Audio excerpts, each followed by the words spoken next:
Home is truly where the heart is. Hello everyone, I thought I'd make a video and share the things that I would do differently today if I was to build my house all over again, because there are things that I didn't do in the beginning building stage that would cost way too much money or require way too much time or too many permits to try to do today now that the house has been built for a while. So I wanted to share this with you in case you're building a house. These are some tips on things I wish I had thought of. Growing up here, I have fond memories in the cornfield, rototillering the garden with my grandfather, picking all the cabbage heads, cleaning the broccoli, canning the tomatoes. My Labrador Retriever from my childhood would go in the cornfield, take down a stalk, and peel it with her front paws. She loved eating the sweet, tender pieces of corn. I still have the original plans I picked out. It was a one-story farmhouse with a front porch. I still have the file of the receipts that my grandfather so carefully saved over the 12 years it took me to finish building my house. My grandfather had an old farm. He was getting up in years and decided to split off the property. He was going to sell it as a building lot.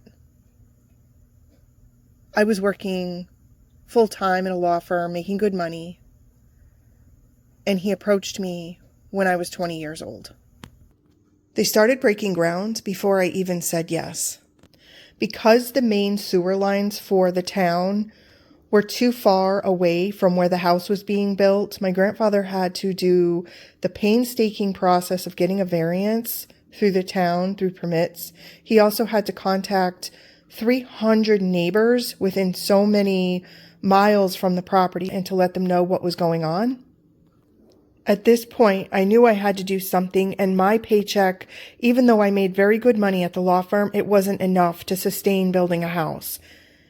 I went on and got 4 more jobs. I worked once a month at a nonprofit organization. I also babysat Friday nights. I worked at a deli where they had an Italian buffet once a week. I also worked at a pizza restaurant a couple days a week and on Saturdays. Because of the ledge we have in the area, my grandfather had to hire a blasting company to come out and blast some of the rock before he could finish building. This is what the blaster turned the rock into, a pile of rubble. In the back of this photo, you can see an overturned boat in the back far left there. That was the shelter that once covered the pig pen. We had a couple of pigs in the back area when my grandfather had an active farm on the property. As the forms went up and money got tighter, I asked my grandfather why he chose me. Why not just let me go on and live in a condominium somewhere or move out of the area altogether? And he told me that I was fulfilling a legacy for his own parents that had passed away years prior. They had once owned this land, a land that expanded to 6 acres. It was a wooded area that they carefully cleaned off in hopes of one day building a home. Instead, my great-grandfather passed away at a very young age of a massive heart attack, and my great-grandmother had to fend for herself as a widow. She sold greeting cards to a store in Boston, Massachusetts. She also ran a florist shop, and she grew her own flowers in her own garden yard on the little corner lot of a main road in town. My grandfather told me by building this home here, I was fulfilling their legacy, and he wanted to see me achieve it. At one point, the money ran out, and I couldn't work hard enough or fast enough to finish building my house. So the foundation sat for years and years. The grass grew back in over the septic field where the cornfield once grew. Over a decade later, I was able to get a construction loan to complete the building. I was able to watch the building process and the roof go up finally. I was just a kid myself. I had no idea what went into building a house. I just knew I had to work very hard and save every penny I made in order to achieve this. Suddenly became my new reality. I decided that if I were to have children someday, I would need more than the one-bedroom farmhouse from the plans that I originally picked. So my grandfather, having an architect background, adapted the plans and made it into a 2-story home. My grandfather was a perfectionist and put all his heart and soul into this building project. He even built out little nooks into the house for closet space that otherwise I wouldn't have had from the original plans. This was the side of the property where we used to have a bull named Socks. Socks would come here and roll these rocks off with his head and roll them around the farm for fun. When the house was weather wrapped, I could finally envision my future here.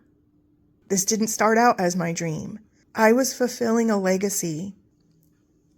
Over the years of living here, this once meticulously crafted basement has now flooded about 5 times. Eventually, with the second floor still being finished, I was able to move in. And here in this photo, I'm 6 months pregnant with my first child, my daughter. There are some things I would have changed, though, if I built my house today being older and wiser, and after living here for all these years, what I would do differently if I was starting again today. And one of those things is, this is a countertop for my island.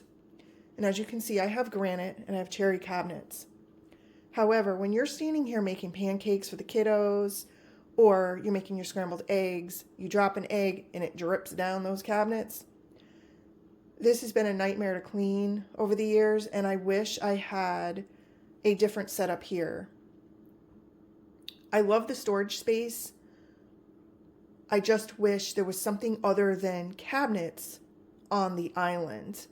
I don't know exactly what I would put there. I'm not a designer. I just know that if I were to do this again, I would not have these cabinets under here, and I would have something else on the face of it. Maybe roll out garbage bins. But having the cabinets right under where I'm always cooking has turned into a nightmare for cleaning purposes. Another thing I would do differently, as you saw in the original photos, I didn't have a screened-in porch. I started screening the porches in before COVID. If I did it again, I would screen in the porches right away. I wouldn't do it after the fact. Also, because of COVID, my handyman died in the middle of screening in my porches. I had to find another building team that could come in and finish the work. It was also twice the amount because the project materials skyrocketed after COVID. You can also see where I have slider doors off to the back porch. And what I should have done in the beginning was made this section of porch into a 4-season room. Just off of that bedroom. The rest of the porch I could have left just screened in. You can see it's a nice sitting area over here. And I would have left this portion screened in and built this out into a 4-season area only, because that would have expanded the living space from that bedroom. But when I started screening in the porches, the handyman told me that in order to make a 4-season room at this point, I would have to get a whole new set of permits. I might even have to get new variances because it enlarges the footprint of a home. Plus, I would have to get the glass windows. It would have raised the price substantially. So these are some things I just would have rather done in the first initial phase of the building process. They were already getting variances and building permits and all that.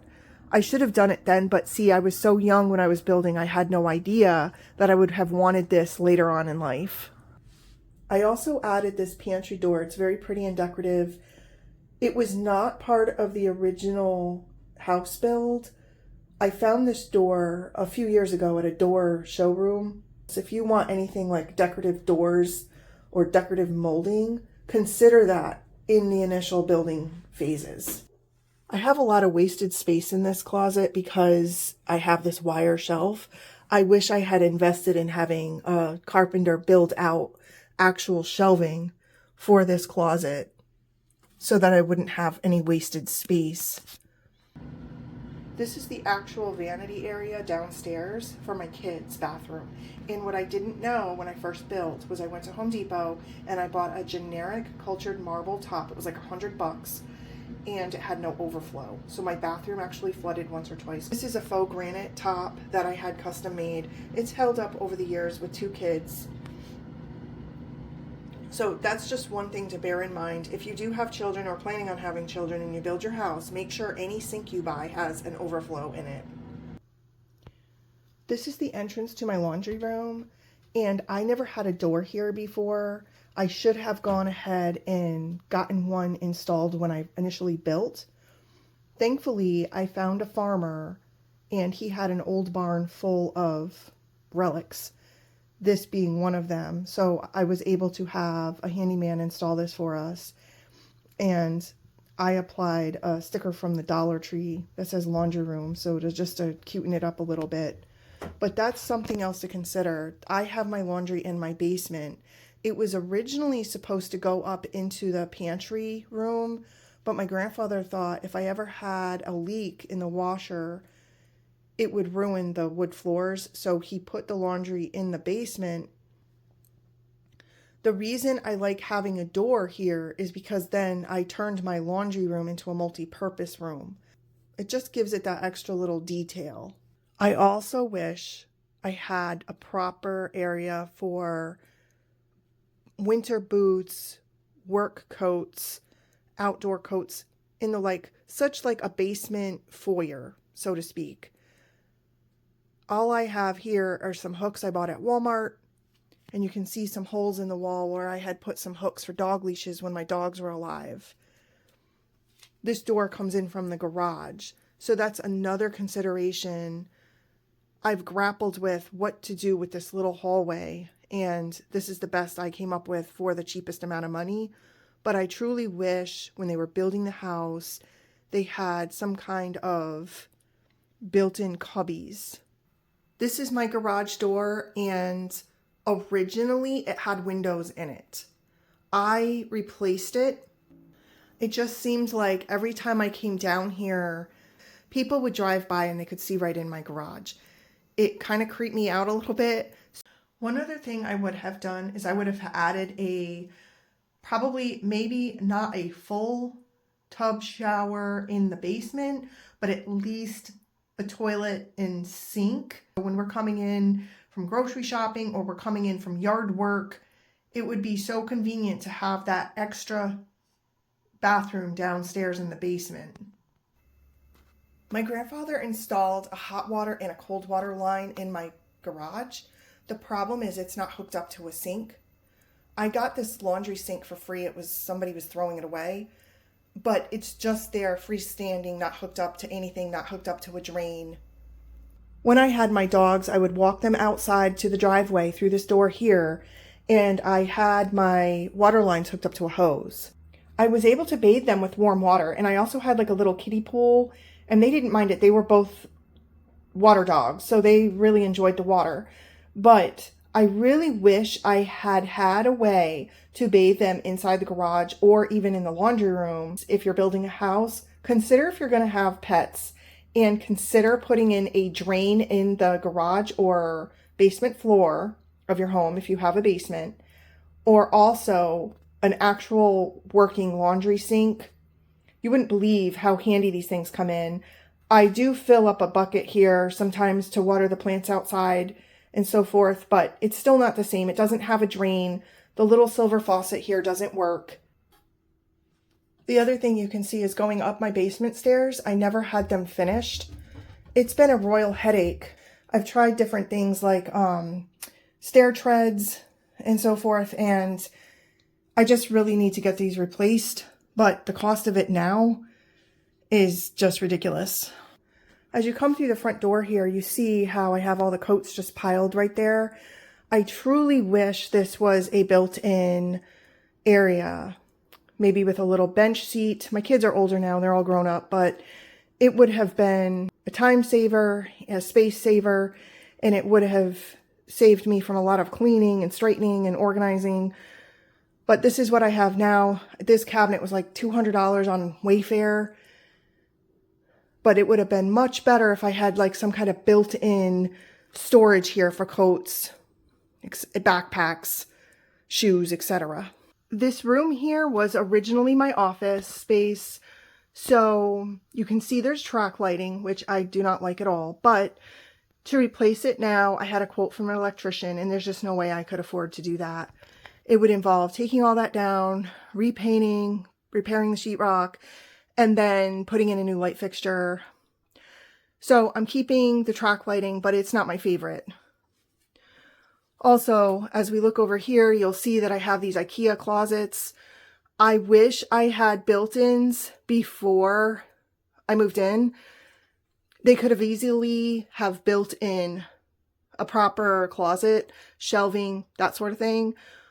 But I had none of that because, again, this was an office. So having built out the IKEA closets, having that experience, it took me a month to build these. These aren't going anywhere. If I move from here, these are staying.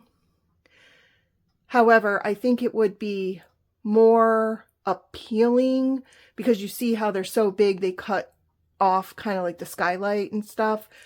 But if you have the opportunity to have built-ins, I think it's way better than having makeshift storage. I have a walk-in closet off of the master bedroom, but it's very small. It does have the depth for 2 poles to hang clothes, but it's tight. So I chose not to use it as a master closet. I have my computer in here for when I write books. However, having said that, there's no electricity in here except the light fixture above. So therefore, when I went to plug in the computer in here, I had to get some extension cords and that sort of thing. So if you have closets like this in your home, if it's possible, put some electrical outlets in them. This closet was dead space, so my grandfather put in a little closet here, and at first I had some wire shelving for linens, but I had a sheet fall behind the shelving one day, and I could not get to it because, as you can see, the ceiling slants. So I pulled all that wire shelving out, and I just made this my craft nook. So I have all my crafts organized in these boxes in here. This closet also does not have electricity, so I just use a tall lamp to light it up when I need to get something out of there. But again, always put electrical outlets everywhere you can think of if possible. This is the main wall in my bedroom that has 2 big windows. This is where I sit and record my YouTube videos. But I wish I had built-ins around the window and possibly a bench seat below it for a book nook. I have no book storage at all unless I buy bookcases. This would have been perfect for book storage and built-ins. So that is one thing I wish I had done differently if I had known to do so. I also have this knee-high nook closet in my bedroom. It doesn't have a door or anything, it's just open. So I just put this old vanity table in there. But it's really difficult to store anything because it looks like a hot mess all the time. So I really wish it had like bifolding doors or built-in drawers for linens or built-in shelving, something. But I did have a couple of different handyman come out and quote me about $5,000 to $10,000 to do that. So I elected not to do that, and it just sits here like this. The one thing I was able to do myself is I added a little accent glass tiles around the knee wall just to make it look better, but that's about all I could do. I have a tub with jets, which I love. It's great for when you have a sore back. I have a cleaning job, so sometimes I need to jump in it after working. I did put grab bars when I first built the house, so I put the backing in for them. That is one thing I'm pleased with that I did, so I can get in and out of the tub. But because I have this tub, I could only have a 36-inch standalone shower in the corner. And if I had to do things differently today, I wouldn't have the tub at all up in here. This is my second story bath. I would put a huge shower with a bench seat. And then downstairs in my kids' bathroom, I would put a tub with a soaking depth of 20 inches or higher with jets in it.